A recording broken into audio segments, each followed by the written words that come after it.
ओं गुरुब्रह्मा गुरुविष्णु गुरुदेव महेश्वर ओं गुरु साक्षात् परम ब्रह्म तस्मै श्री गुरुवे नमः ओं जय गुरुदेवा नमः ओं विश्वकर्मा नमः। नमस्कार दर्शक बंधु, मु वास्तुविद भागीरथी बिंधाणी मोर वास्तु संदेश चैनल को आपको स्वागत करुच्ची। गत एपिसोड आपको मु शिलान्यास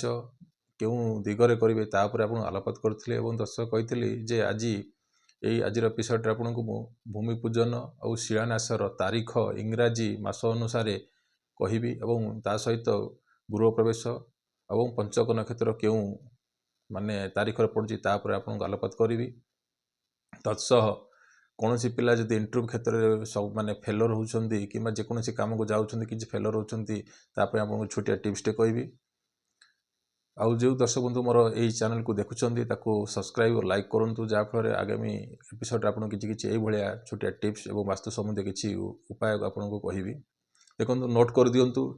जे आपन जो कही जे भूमि पूजन किंबा शिलान्यास जो तारीख नोट कर दिंतु।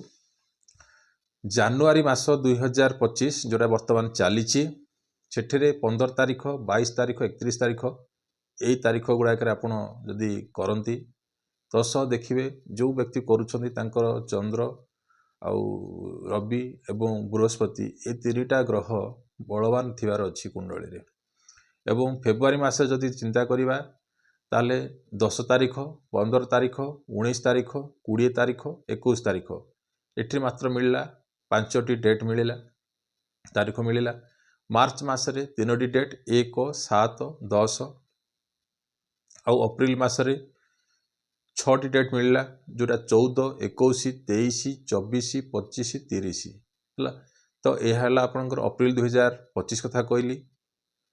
आउ मे मासरे 8टी तारीख रहा कौन ना 1 2 7 8 12 19 24 28 आउ जून मासरे कौन सी तारीख नहीं। जुलाई मासरे 3टी तारीख रहा 17 21 25 आउ अगस्ट मासरे आपणकर रहा 9टी तारीख कौन ना 1 7 9 11 18 25 28 29 30 आउ सेप्टेम्बर मासरे रहिला 2टी तारीख कौन ना 4 आउ 13 आउ अक्टोबर मासरे आसिला आपणकर 22 24 तो एठी रहिला कौन अक्टोबर मासरे आपणकर कौन रहिला 2टा तारीख रहिला 22 24 आउ नवेम्बर मासरे जो रहिला आपणकर केतरा तारीख रहिला ना 3 7 8 28 तो एठी रहिला आपणकर 4टा तारीख रहिला। डिसेम्बर मासरे 4 5 6 तो ये आपको जो कहली 2025 रे आपणकर जो शिलान्यास किंबा जो भूमि पूजन ये तारीख गुड़ाक जब करती आपंकर गृह कार्य माने कम सुरुखुरी हो सहित आपंकर कुंडली को देखु। कुंडली जदि माने चंद्र रवि बृहस्पति ये 3टी जगार माने पोजिशन बहुत भल थिबार अच्छी किंबा गोचर भी आपंकर यहाँ जदि बलवान थी ताहले आपण ये तारीख गुड़ाक जदि करेंगे ताले सुफल मिल। आ गृह प्रवेश तारीख आपको 2025 रे कहूँ नोट कर दिंतु। गोटे है जनवरी मासरे 15 18 22 23 24 31 आ फेब्रुआरी मासरे 6 7 10 15 19 21 आ मार्च मासरे गोटे तारीख 6 तारीख खाली आसिला। आउ अप्रैल मासरे आपणकर 14 21 24 25 30 आ मे मासरे आसिला 1 2 3 7 8 12 17 19 28 31 तारीख आउ जून मासरे जो सेतबेले आपन जून मासरे नथिला किंतु एई जून मासरे आपनकर गृह प्रवेश तारीख अच्छी 2टी तारीख 4 आउ 7 आउ जुलाई मासरे आपनकर टोटाली गृह प्रवेश तारीख नाही आउ अगस्त मासरे भी नाही सेप्टेम्बर मासरे भी नाही आउ अक्टोबर मासरे 22 24 29 31 आउ नवेम्बर मासरे 3 7 8 10 27 आउ डिसेम्बर मासरे 4 5 6 तो ये आपन को बुझेली। आउ ये जो माने मोर चैनल को सब्सक्राइब करिसेंती से माने इजीली एटा तो पाइजिबा जो माने सब्सक्राइब करि नाहंती देखुची कौन अलग बाटर जब होची एटा आपनकर छाड़देवी बोली कि लिखिकी छाड़देवी कहीं से तो मुझे करें तो ये माध्यम आपको करके छाड़ा चेष्टा करुच्ची। आउ पंचक नक्षत्र जो रहिला ए पंचक नक्षत्र आपनकर गृह कार्य हो किंबा काठर जिनस हो किंबा जहाँ भी किछि पूजा पाठ ए सब जिनस माने माने जो वास्तु संबंधी कोनोसी कार्य जदि करूछन नूतन रूपे ताले आपण बनांतु नाही। तो पंचक नक्षत्र आपनकर पडुची जोटा कोटा पांच नक्षत्र धनिष्ठा सतविका पूर्व भाद्रपद उत्तर भाद्रपद रेवती नक्षत्र जोटा के जनवरी मासरे 3 रु 7 तारिख आउ फेब्रुआरी मासरे 1 2 3 आउ 26 27 28 तो माने 28टा माने अल्प समय पर्यंत रोचे। तो एतिके आपनकर फेब्रुआरी पंचक नक्षत्र पड़ला आउ मार्च मासरे 1 2 26 27 28 29 आउ 30 रो अल्प समय पई रहउची हला। आउ अप्रैल तारिख रे 22 23 24 25 26 हला। तो एतिके हला आपनकर पंचक नक्षत्र रहिला अप्रैल मासरे आउ मे मासरे 20 21 22 23 24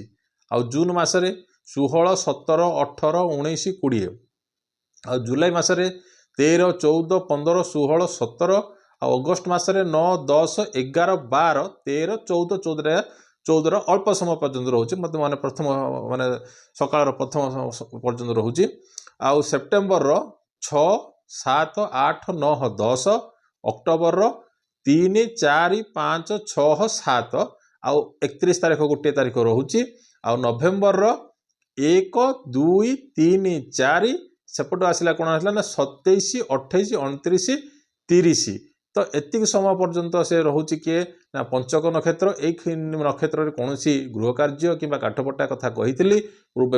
एपिसोड गुडाक रे। और जो बंधु नुआ दर्शक माने अछथि से माने जदी ए पंचक नक्षत्र गृह कार्य कले ताले कोन जे काठ अंगार माने काठ ओई लागि जाए और विभिन्न प्रकार समस्या अग्निकांड मध्य देखै थाए। आ डिसेम्बर मासरे कौन हम ना 1 तारिख आउ गोटे आसला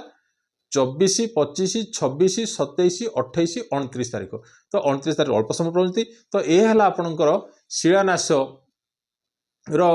माने जो पंचक नक्षत्र कथा आपको बुझेली आउ ता पूर्व बुझेली आपनकर गृह माने शिलान्यास भूमि पूजन आउ गृह प्रवेश तारीख 2025 रो आ पंचक नक्षत्र 2025 क्यों तारीख रे पड़ुची ता तारीख गुडा आपको कहली। आ जो दर्शक माने मोर चैनल को सब्सक्राइब करछिन ताले इजीली माने एटा ए बंधु माने आपण पाई जिवे। आउ आपनको कहथली इंटरव्यू क्षेत्र रे किंबा कोनोसी काम कथा करी जा सहित कथा होई जाउछिन से काम केम सक्सेस करिया पई ताले कोन करिवे ना छोटिया माने गोटे बीज मंत्र कोन होची ना ऐं ह्रीं क्लीं हला ए जो तीनोटी बीज मंत्र हला ऐं रखिबा नर्बान किंबा ओं ऐं ह्रीं क्लीं चामुंडा बिछी जोटा मंत्र अच्छी सेटा मध्य आपण पठन करि पारंती। तो यहाँ पर्यटन खाली तीनोटी मंत्र जदि एत मंत्र बड़ लंबा आपण मंत्र माने पठन करि पारनांती ताहले ऐं ह्रीं क्लीं ए जो तीनोटी बीज मंत्र रहिला 11 थर पठन करेंगे केमिति पठन करेंगे ना गोटे ग्लास रे पानी आनिबे ताको लेफ्ट हैंड रखिबे राइट हैंड एमती तापी करिग्री ए मंत्र 11 थर पठन करी अल्लाह ताको अभिमंत्रित करी जुआडे जिबे ए ग्लास रे पानी पी देकी जहाँ सहित कथा बागु जाउछंती किंबा जहाँ जो माने जो क्षेत्र रे जे काम करिया जाउछंती किंबा जहाँ पाखकु जाउछंती आपनकर काम सक्सेस होआ पई ताहले एटा उपाय करिके आपण जानतु निश्चित सफलता पाइबे। कहली नमस्कार। आगामी अवसर आउ किछि नुआ तथ्य आपण सम्मुख रे उपस्थापन करिबी।